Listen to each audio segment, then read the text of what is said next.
할렐루야. 네, 주님 주시는 은혜와 평강이 여러분의 삶과 또 가정 가운데 날마다 함께 하시기를 주님의 이름으로 축원을 드립니다. 한 영화에 나오는 이런 대사가 있습니다. 그 대사를 제가 좀 그대로 읽어드리면요. 난 밤이면 잠을 설쳐 절벽에서 떨어지는 악몽을 꾸지 겁에 질려 잠에서 깨 가끔 내가 어디 있는지 기억하는 데 시간이 걸려 총을 구해 식료품점에서 강도질을 하면 다시 돌아갈 수 있을까? 하는 김에 지배인을 쏠 수도 있겠지. 그런데 보너스로 그런 바보짓을 하기엔 나는 너무 늙었어. 난 여기가 싫어. 항상 두려움 속에 사는 것에 지쳤어. 여기 있고 싶지 않아. 여기 있지 않기로 했어. 나 같은 늙은 도둑놈 하나쯤 사라진다고 소란을 피우지는 않겠지. 이것은 1995년에 만들어진 영화 이 쇼생크 탈출에 나오는 대사의 한 대목입니다. 수감된 지 무려 50년이나 지났을 때 이 브룩스라고 하는 노인이 가석방으로 풀려나게 되거든요. 국가는 그에게 허름한 방 하나와 일자리를 주선해 주었습니다. 그것으로 국가는 이 노인에게 할 수 있는 일을 다 했다고 생각을 했습니다. 하지만 브룩스는 50년 만에 만나는 바깥 세상에 질리게 되고 자신이 극복할 수 없는 더 큰 감옥에 갇혔다는 사실을 어느 순간 깨닫게 됩니다. 그래서 감옥 안에 있는 동료들에게 방금 읽어드린 내용의 편지를 보내게 되는 건데요. 그리고는 이 세상을 하직하기로 마음먹고 그가 마지막으로 머문 그 낡은 숙소 대들보에 브룩스 여기 있었다라고 하는 짧은 문장을 새겨 놓았습니다. 그리고는 거기에 목을 메어서 이 세상을 떠나는 거예요. 무슨 말입니까? 몸은 분명 50년 만에 자유를 얻었는데 그의 영혼은 더 큰 세상이라는 감옥 속에 갇혔다고 하는 것을 말해주고 있는 것입니다. 이 브룩스의 슬픈 이야기는 어떤 면에서 보면 오늘을 살아가고 있는 우리들의 이야기이기도 한데요. 이렇게 말씀을 드리면 물론 어떤 사람들은 아니라고 말을 합니다. 나는 절대 그렇지 않다고 이야기를 합니다. 하지만 몇 가지 현대인들의 삶을 보게 되면 우리가 노예로 살아가고 있는 것을 금방 알 수 있습니다. 이 시간 그림 하나를 좀 보여드리고자 하는데요. 지금 보시게 되는 이 그림은 이 1700년대 브라질 노예와 오늘을 살아가는 브라질 시민의 삶이 큰 차이가 없는 것을 풍자해 놓은 그림입니다. 1723년에 노예로 살면서 12시간 넘게 사탕수수를 자른 대가로 집과 밥만 제공받은 노예나 2010년 자유인으로 살면서 12시간 넘게 사탕수수를 자른 대가로 집과 밥만 살 수 있는 모습에는 큰 차이가 없다라고 하는 것을 풍자적으로 묘사해주고 있는 것입니다. 이처럼 우리 현대인들은 자본주의의 노예로 또 돈의 노예로 살아가고 있습니다. 또 누군가는 권력의 노예로 살아가고 있고 또 누군가는 명품의 노예로 살아갑니다. 또 누군가는 현대인들을 스마트폰의 노예로 표현하기도 하고 또 누군가는 자녀들을 키우고 양육하는 이 자녀들의 노예라고도 이야기를 합니다. 근데 제가 이번에 말씀을 준비하다가 처음 들어본 표현이 있었는데요. 그것은 바로 미래의 노예라고 하는 것입니다.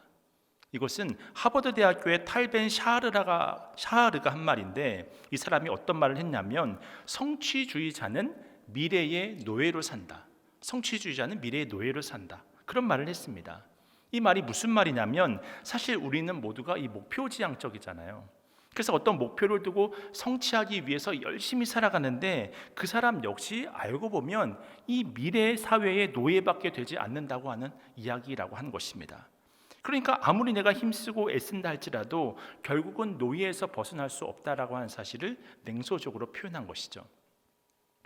이처럼 우리는 어떤 때는 남에 의해서 갇히고 또 어떤 때는 어리석게도 우리 스스로 가둘 때가 있습니다. 자기 자신이 감옥이 되는 거예요. 그래서 이것을 깨달았던 유한진 교수는 내가 나의 감옥이다라고 하는 시에서 이런 내용을 말하고 있는데요. 그중 앞부분만 읽어보면 다음과 같습니다. 한눈 팔고 사는 줄은 진작 알았지만 두 눈 팔고 살아온 줄은 까맣게 몰랐다. 언제 어디에서 한눈을 팔았는지 무엇에 두 눈을 다 팔아먹었는지 나는 못 보고 타인들만 보였지. 내 안은 안 보이고 내 바깥만 보였지. 눈 없이 나를 바라보는 남의 눈들 피하느라 나를 내 속으로 가두곤 했지. 이 시는 이렇게 자기 스스로를 가두며 살아온 나날들을 탄식하는 시입니다. 이처럼 사람마다 모습은 다 다르지만 속박과 굴레 없이 살아가는 사람들이 얼마나 될까요? 매일 살면서 나는 스트레스가 없는 사람입니다. 나는 걱정 근심 없는 사람입니다. 이렇게 말을 하는 사람들은 몇 사람이나 될까요? 그렇다면 예수님을 믿는 여러분은 어떠신가요? 여러분에게는 참 자유가 지금 이 시간 누려지고 계십니까? 매일 행복이 있고 매일매일 기쁨과 감격과 은혜 가운데 살아가고 계십니까? 더 이상 죄로 인한 무거운 짐이 없이 마음속에 평안한 마음만 가득하십니까? 하지만 우리의 이런 바램과는 달리 아마도 그렇게 살기는 쉽지 않을 것입니다. 왜냐하면 우리 신앙에 자유함이 없어서 그렇습니다. 왜 우리 신앙에 자유함이 없냐면 좀 두 가지 이유를 생각해 볼 수 있는데, 먼저는 우리의 신앙생활이 너무나 율법적인 신앙생활 속에 갇혀 있기 때문입니다. 그래서 많은 신앙인들이 하나님의 진노를 피하기 위해서 은혜의 자리를 지키려고 합니다. 왠지 내가 주일 성수를 하지 않으면 하나님께 혼나지 않을까? 두려운 거예요. 그러니 교회를 다녀도 혼나지 않을까 봐 다니기 때문에 기쁨이 없습니다. 예배를 드려도 감격이 없습니다. 늘 하나님께 혼나지 않기 위해서, 매맞지 않기 위해서 그렇게 하는 신앙은 우리의 신앙을 메마르게 하는 거예요. 하지만 이런 우리의 두려움과 달리 성경의 약속은 무엇입니까? 로마서 8장 15절 말씀을 제가 읽어드립니다. 너희는 다시 무서워하는 종의 영을 받지 아니하고 양자의 영을 받았으므로 우리가 아빠 아버지라고 부르짖느니라. 그렇습니다. 우리는 종의 영을 받지 않고 양자의 영을 받은 줄로 믿습니다. 예수님을 믿는 즉시 하나님의 자녀가 된 거예요. 사실 종은 조금만 잘못해도 주인에게 매를 맞잖아요. 그러다가 어느 날 정말 주인이 기분 나쁜 날은 주인이 기분이 안 좋으면 이 종을 때리다가 죽일 수도 있는 거예요. 근데 성경은 분명하게 이야기합니다. 너희들은 더 이상 종이 아닌데 왜 이렇게 무서워서 떨고 있느냐? 우리는 하나님의 자녀가 된 자유인이라는 거예요. 이렇게 하나님의 자녀됨을 깨닫지 못하니까 늘 종처럼 혼날까 봐 두려운 율법적인 신앙생활을 하게 되는 것입니다. 두 번째로 우리의 신앙생활에 왜 자유함이 없을까? 그것은 바로 우리의 일상의 삶에서 성령 충만함을 경험하지 못하기 때문입니다. 고린도후서 3장 17절 말씀을 함께 화면을 보시고 함께 읽도록 하겠습니다. 고린도후서 3장 17절 말씀 함께 읽습니다. 시작. 주는 영이시니 주의 영이 계신 곳에는 자유가 있느니라. 주의 영이 계신 곳에는 자유가 있느니라. 그렇습니다. 성령의 임재가 있으면 거기에는 반드시 무엇이 있냐면 자유가 있습니다. 아마 이런 경험이 다 있으실 텐데요. 마음이 너무 힘들고 낙심이 되던 어느 날 이 교회에 오게 되었습니다. 홀로 교회에 앉아 찬양 소리를 듣는데 나도 모르게 눈물이 주르륵 흐르는 거예요. 왜 내 마음에 전율이 있고 눈물이 흐르는지 그 이유는 모르겠습니다. 그렇게 아무것도 하지 않고 예배당에 앉아만 있는데도 막 은혜가 내 삶 가운데 흘러 넘치는 거예요. 세상과 나는 간 곳이 없고 오직 주님만 보이는 것입니다. 왜냐하면 그 순간 성령님께서 우리의 마음 가운데 감격을 주시기 때문입니다. 무엇이 그렇게 힘드니? 무엇이 그렇게 너를 어렵게 만드니? 하나님께서 말씀을 통해서 또 기도를 통해서 또 찬양을 통해서 또 예배를 통해서 나는 아무것도 하고 있지 않지만 우리의 마음을 만지실 때가 있습니다. 그런 의미에서 지금 교회를 와도 또 예배를 드려도 특별한 마음이 없다고 한다면 내 안에 이미 살아계신 성령님을 지금 이 시간 바라보고 있지 못하는 거예요. 그래서 일상생활 속에서 우리가 자유함을 누리지를 못하고 늘 굴레 가운데 살아가고 있는 것입니다. 이처럼 우리가 신앙생활을 하는 데 있어서 이 자유가 중요하고 꼭 필요한 주제이기 때문에 성경 전체를 본다고 하더라도 바로 이 내용을 다루고 있는데요. 우리가 구약 성경을 읽어보면 이스라엘 백성들이 이 애굽에서 430년간 종살이를 하잖아요. 그런데 하나님께서는 이렇게 일순간에 노예로 전락했던 이들을 고아와 같이 내버려두지 않으시고 이 모세라고 하는 지도자를 선택하셔서 그들을 출애굽시키시지 않습니까? 해방시키시지 않습니까? 다 풀어내 주시잖아요. 그리고 이 출애굽의 이야기가 구약 성경의 중심을 이루고 있는 것입니다.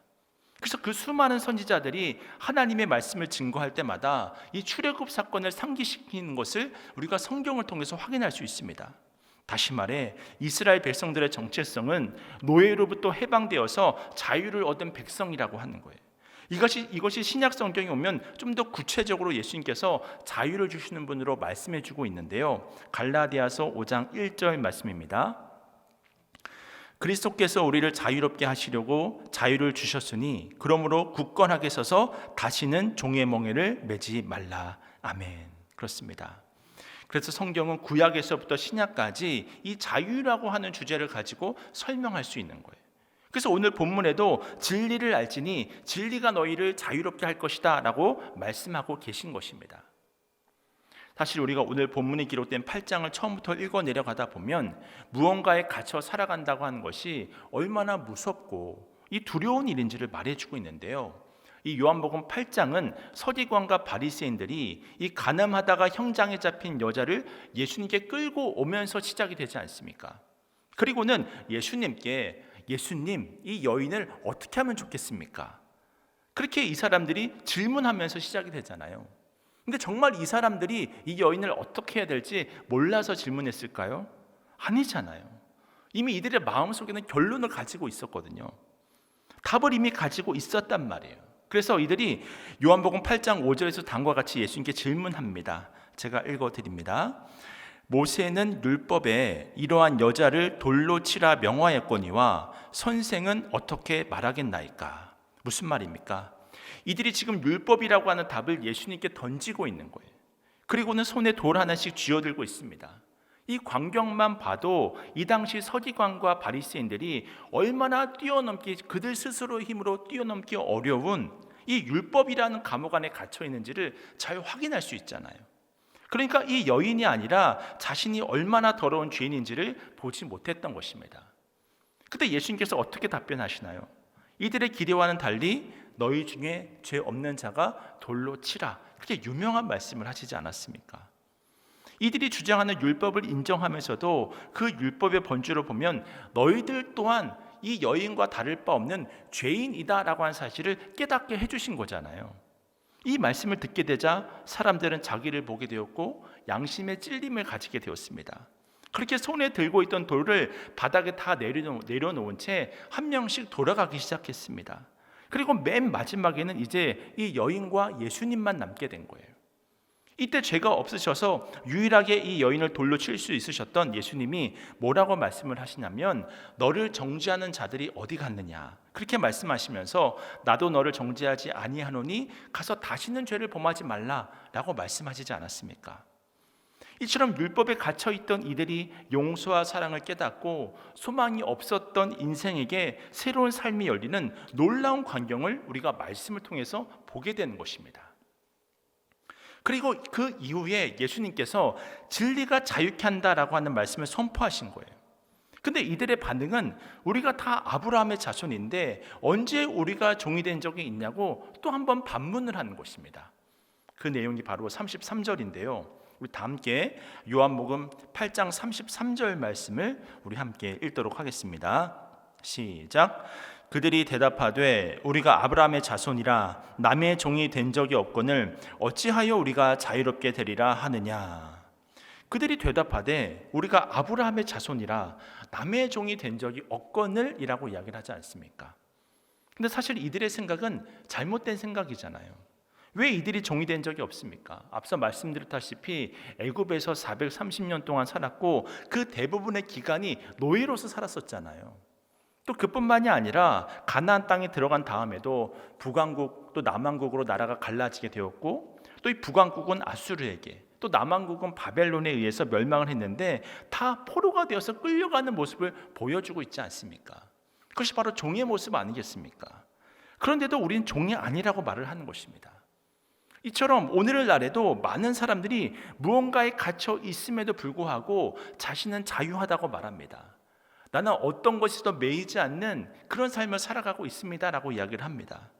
그래서 예수님은 이들을 깨우쳐 주시면서 34절에서 이렇게 말씀하시는데요. 우리 이어서 함께 34절 말씀 읽겠습니다. 시작. 예수께서 대답하시되 진실로 진실로 너희에게 이르노니 죄를 범하는 자마다 죄의 종이라. 그렇습니다. 죄를 범하는 자마다 죄의 종이라고 말씀하십니다. 너희들은 종이 된 적이 없다고 생각할지 모르지만 너희 속에 있는 죄가 너희를 붙들고 있다고 하는 거예요. 다시 말해서 겉으로는 보이지 않을지 모르지만 너희는 죄의 감옥에 갇혀 있는 죄의 종이다라고 지금 예수님께서 선언하고 계신 것입니다. 오늘날 이 세상의 고통은 어디서 비롯된 것일까요? 바로 우리 안에 있는 죄성 때문입니다. 죄의 근본은 스스로 하나님의 자리에 올라가는 것이거든요. 그래서 이 욕망이 성취되기까지 개인과 개인이 충돌을 합니다. 또 가족끼리 충돌을 하고 형제 자매들끼리 충돌을 하고 또 사회가 갈라져서 충돌을 하고 그러다가 국가 간의 충돌이 일어나면 그것이 바로 전쟁이 되는 것입니다. 그 속에서 사람들은 끊임없이 뒤섞여 살면서 명예와 권력과 부를 얻고 하나님 없이 살아보려고, 하나님 없이 자신이 신 같은 존재가 되려고 얼마나 애를 쓰면서 살아갑니까? 근데 이런 모습이 하나님이 보실 때는 마치 감옥 안에 갇혀 있음에도 불구하고 이 빵 한 조각 내가 조금 더 가져보겠다고 그렇게 애쓰고 노력하는 모습으로 보인다고 하는 거예요. 그래봤자 우리가 100년이잖아요. 어느새 병들고 어느새 쇠약해지고 다 죽음으로 가는 인생들이지 않습니까? 그렇다면 여기서 우리가 어떻게 벗어날 수 있을까요? 어떻게 우리가 이 죄의 굴레로부터 벗어나서 종된 삶을 청산하고 참된 자유인으로서의 삶을 살아갈 수 있을까요? 오늘 우리가 읽은 본문 안에 정답이 있는데요. 우리 다 함께 36절 말씀 우리 함께 읽겠습니다. 시작. 그러므로 아들이 너희를 자유롭게 하면 너희가 참으로 자유로우리라. 아멘. 아들이 우리를 자유롭게 한다고 말씀하고 있잖아요. 아들 자체가 우리를 자유케 한다고 이야기를 하고 있습니다. 요한복음의 핵심되는 내용은 예수님의 하나님 되심을 드러내는 것입니다. 그래서 요한복음에 7번이나 반복되고 있는 이 헬라어 표현이 에고 에이미인데요. 영어로는 I am이죠.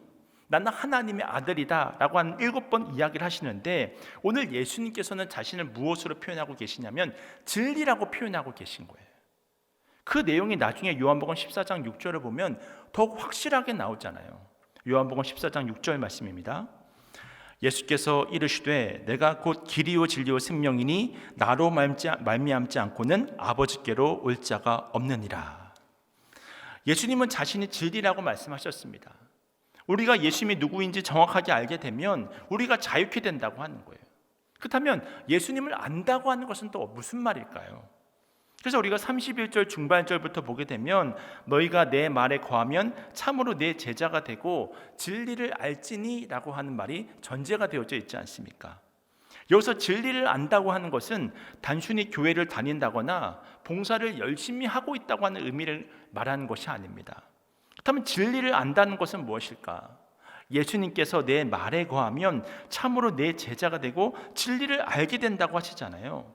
다시 말해서 입술로만 예수님을 믿는다고 하지 말고 주님의 그 말씀 안에 거할 수 있어야 된다고 하는 것입니다. 그래서 우리가 요한복음 15장 10절 말씀을 보면 이런 말씀이 있는데요. 제가 말씀 읽어드리겠습니다. 내가 아버지의 계명을 지켜 그의 사랑 안에 거하는 것 같이 너희도 내 계명을 지키면 내 사랑 안에 거하리라. 이처럼 우리가 주님 안에 계속 머무르면 하나님의 말씀에 순종하는 삶을 살아야 한다고 하는 것입니다. 결코 성경이 말하는 자유라고 하는 것은 방종을 뜻하지 않습니다. 우리 생각대로 멋대로 사는 것이 바로 자유의 본질은 아니라고 하는 거예요. 한 고등학생이 학교에서 이 자유라는 주제로 한 페이지를 쓰는 숙제를 받았습니다. 성인도 참 쉽게 풀어낼 수 없는 어려운 이 주제를 받아든 거죠. 그래서 읽어 내려가면서 어떻게 이 자유에 대한 한 페이지 수필을 쓸 수 있을까 여러 가지 책들을 참고하면서 한참을 고민하는데 갑자기 할머니가 방에 들어오신 거예요. 근데 손자가 고민을 하고 있는데 한쪽에 책이 높이 쌓여 있는 것을 보고 할머니가 이렇게 말씀하셨다고 하는 것입니다. 얘야, 무슨 책이 이렇게 높이 쌓여 있니? 이게 다 무슨 책인감? 이게 다 무슨 책인감? 그렇게 손자를 토닥거리는 할머니의 말을 듣는데 순간 갑자기 손자에게 영감이 떠오른 거예요. 책임감? 책임감? 책임감이 없는 자유는 자유가 아니다. 그 사실이 탁 떠오른 거예요. 이 주제가 떠올라서 멋진 수필을 썼다는 것입니다. 그렇습니다. 이 자유는 방종이 아닙니다. 자유는 책임을 동반합니다. 예수님의 이름으로 용서받고 예수님의 이름으로 구원받고 예수님의 이름으로 자유를 얻은 모든 그리스도인들에게는 이 자유를 지키기 위해서 주님의 말씀을 붙들고 살아가야 될 책임이 있는 거예요. 여러분, 기차라고 하는 것은 철도 위에서만 자유합니다. 이 철로를 탈선하는 순간 기차는 그 순간 끝나버리는 거예요. 이 비행기라고 하는 것은 항로 안에서만 자유합니다. 그 항로를 벗어나는 순간 피격을 당할 수도 있고 사고를 만날 수도 있는 거예요. 또 많이 들어보셨겠지만 물고기는 물 안에 있을 때만 자유할 수 있습니다. 물 밖으로 나오게 되면 죽음을 맞이하는 것이죠. 마찬가지로 우리 그리스도인은 하나님의 말씀 안에서만 자유한 줄로 믿습니다. 그렇기 때문에 우리가 진정 자유한 삶을 살길 원한다면 이 세상에 붙들려서 돈의 노예로 또 권력의 노예로 이 세상에 붙들려서 이 세상의 노예로 살지 않기를 원한다면 바로 이 시간 우리가 붙들어야 될 것은 하나님의 말씀이라고 하는 것이죠. 바라기는 말씀 안에서 살아감을 통하여서 주님이 주시는 풍성한 자유를 누리실 수 있기를 주님의 이름으로 축원을 드립니다. 또 한 가지 우리가 진리 안에서 자유한다고 하는 것은 예수님 안에 영원히 거한다는 사실을 깨닫는 것입니다. 그래서 늘 주님을 바라보는 것입니다. 이처럼 우리는 주님의 말씀 안에 거할 때 진리를 알게 됩니다. 그리고 진리가 우리를 자유케 해서 주님의 자녀로서 제자로서의 삶을 살아가게 한다는 거예요. 사실 요한은 그 누구보다 예수님 안에 거한다는 것의 의미가 무엇인지 잘 알고 있었던 사람이었습니다. 그래서 오늘 말씀에서 종의 이야기를 하면서 종과 자녀의 차이가 이 거주에 있다고 이제 이야기를 하는데요. 우리 35절 말씀인데요. 오늘 본문 35절 말씀 우리 함께 읽겠습니다. 시작. 종은 영원히 집에 거하지 못하되 아들은 영원히 거하나니. 집에 종이 있습니다. 이 종은 주인의 사랑을 받는 종입니다. 하지만 이 구약 시대의 종이라고 하는 것은 임기가 있거든요. 특별히 구약 시대의 종이라고 하는 것은 6년 동안의 일이 끝나게 되면 풀어줘서 보내야 합니다. 아무리 종이 일을 잘한다 하더라도 같이 영원히 사는 법은 없는 거예요. 기한이 있습니다. 하지만 아들이라고 하는 존재는 어떻습니까? 기한이 없습니다. 영원히 부모님과 함께 사는 것입니다. 심지어 부모님이 돌아가셨다 할지라도 이 자녀는 그 집에 계속해서 거할 수 있는 거예요. 마찬가지로 하나님의 자녀인 우리는 영원히 하나님 나라에 거하는 줄로 믿습니다. 진정한 자유인의 특권이라는 것은 예수님 안에 잠깐 있다가 사라지는 것이 아니라 영원히 있는 거예요. 그러니까 주님 안에서는 영원한 자유가 우리 안에 주어지는 것입니다. 그래서 우리가 예수님 안에 거하고 내가 말씀 안에 거할 때 사람은 어떤 어려움이 찾아오더라도 이 진리를 알기 때문에 이 진리를 아는 사람은 바로 예수님만 생각납니다.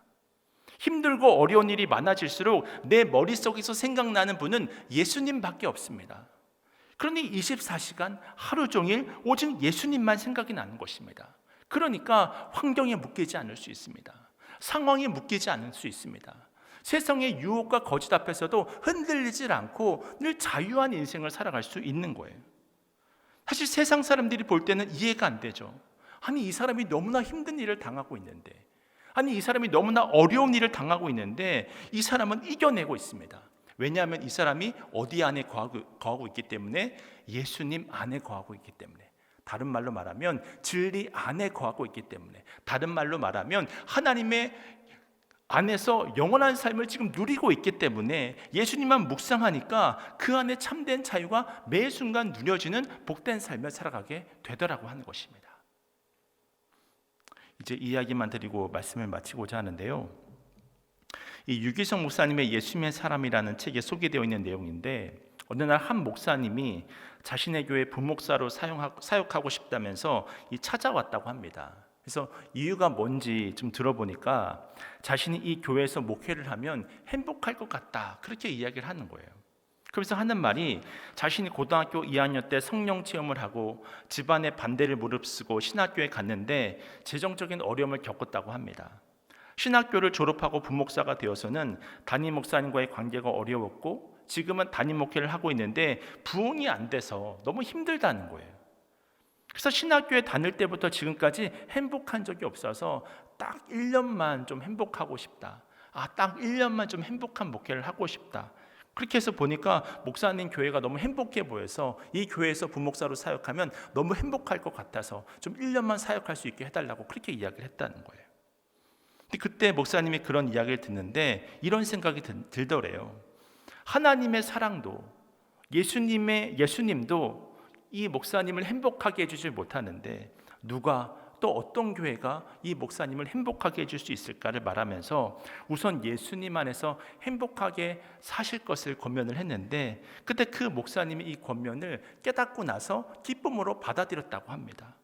왜냐하면 모든 상황 중에 주님 안에 거하면서 주님 한 분만으로 만족하면서 또 주님 한 분만으로 기뻐하는 것이 바로 목회의 본질이고 또 신앙생활의 본질이기 때문입니다.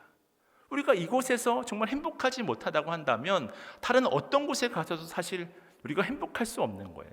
그러니까 우리가 진정 예수님을 안다고 한다면 바로 우리가 있는 이 자리에서 진정으로 행복함을 느끼고 또 그것을 통해서 어떤 굴레도 없이 또 어떤 두려움과 염려도 없이 자유함으로 평안한 가운데 살아갈 수 있다고 하는 것입니다. 그렇습니다. 절대로 우리 안에 있는 굴레는 내 힘으로 벗어지는 것이 아닙니다. 돈을 악착같이 모으기 위해서 애를 쓰고 또 높은 자리에 올라가려고 아등바등하고 또 사람을 찾아다닌다고 해서 인생의 짐이라고 하는 것이 절대로 벗겨질 수가 없습니다. 오직 우리는 바로 지금 우리와 영원히 함께 계시는 주님 안에서 기쁨을 누려야 할 줄로 믿습니다. 그때 우리는 진리가 예수님이 우리를 자유케 하시는 것을 경험하게 되는 거예요. 우리 모두에게는 무언가 속박이 있고 굴레가 있습니다. 왜 우리의 인생이 이렇게 힘든 것일까요? 그것은 바로 주님을 통한 자유함이 없어서 그런 것입니다. 내가 예수님 안에 거하게 되면 참 자유가 주어지는데 내가 말씀에 순종할 때 이 자유가 주어지는데 이 진리가 우리의 삶에서 능력으로 작용하지 못하고 있기 때문입니다. 그래서 오늘 주님은 우리에게 분명히 말씀하십니다. 진리를 알지니, 예수님을 알지니 진리가 너희를 어떻게 한다고요? 자유하게 할지나. 할렐루야, 할렐루야. 진리가 우리를 자유하게 합니다. 그런 의미에서 우리는 이 시간 결단해야 합니다. 주님, 저도 진리 안에 있기를 소망합니다. 주님 안에 있기를 소망합니다. 늘 하나님의 계명 안에만 머무르기를 소망합니다. 진리 되신 주님께서 진정한 자유를 매 순간 내 삶에, 우리의 가정 가운데, 우리의 일터 가운데, 우리 교회 가운데, 우리 나라 가운데 허락하여 주시옵소서. 이렇게 우리는 기도하면서 나아가야 되는 것이죠. 그렇게 우리가 주님께 간절히 외치며 나아갈 때 우리의 속박, 굴레들, 우리를 힘들게 하는 그 모든 것들은 사라질 줄로 믿습니다. 바라기는 그렇게 진리 되신 주님 안에 온전히 거함으로 날마다 주 안에서 주어지는 참 자유를 누리면서 늘 승리하는 삶을 살아가실 수 있는 여러분 모두가 되시기를 주님의 이름으로 축원을 드립니다.